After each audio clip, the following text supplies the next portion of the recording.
Mabuting tao, mabuting tao, magandang buhay. Welcome to my vlog, Mabuhay Channel. I am your retired teacher. Teacher Bing, Erlina Bing Basilio Rindon. Live and alive. I'm here in 7-Eleven, Catalunan, Pequeño. And I would just like to feature in as much as na advise ko nila ba dire sa ilang manager kay ang akong kwarta may money, nagsubra ko bayad 1K. But they really check the cashier and there say tawag ma'am, diba? The CCTV. Yes, ma'am. And it was unaware ko. Ma'am, manager, pakilala ma'am.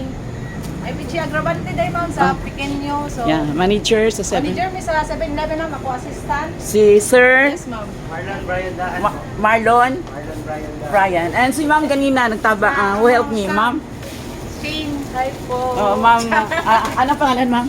I'm Shane. Shane. Okay, so si Ma'am Shane talaga na very honest. I would like to shout to the whole world, no, Ma'am Shane. Apelido, ma'am? Apelido, ma'am? Esguera. Esguera. Okay, so sino man yung higher ups ng 7-Eleven, they need to be promoted. Yes, Yeah. Yeah. And really Honest. So, salute to 7-Eleven, Catalunan, Pequeño. Thank you.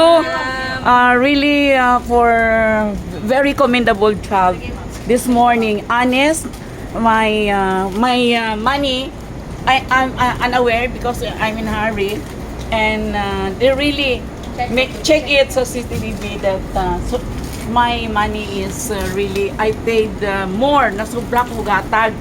So check yun nila. So, salamat mama, Ma'am Shane and Ma'am Pichi, ma'am. Pichi and Sir Sir Marlon. Okay, add me on Facebook.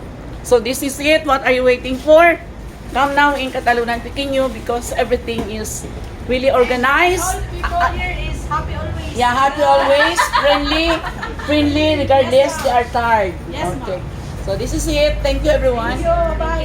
Mabuhay, magandang buhay, mabuting tao. Thank you everyone. Teacher Vlogger, Teacher Bing, Erlinda Bing Rindon. Mabuhay Channel. Signing off. Salute 7-Eleven.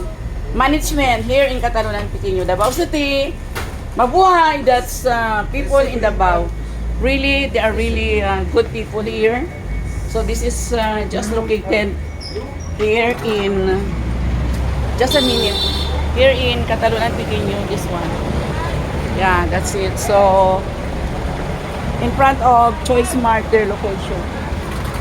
So I'm your teacher vlogger, Teacher Bing, Erlinda Bing Basilio Rindon, live and alive in Davao City. Life is here. People are honest, disciplined, organized, and you are really safe, secured for everything. Mabuhay until my next vlog. Don't forget to like, comment, and share my YouTube Mabuhay channel, Erlinda Bing Basilio Rindon. Signing off, ka mabuhay ang ka mabuhayers. Mabuhay!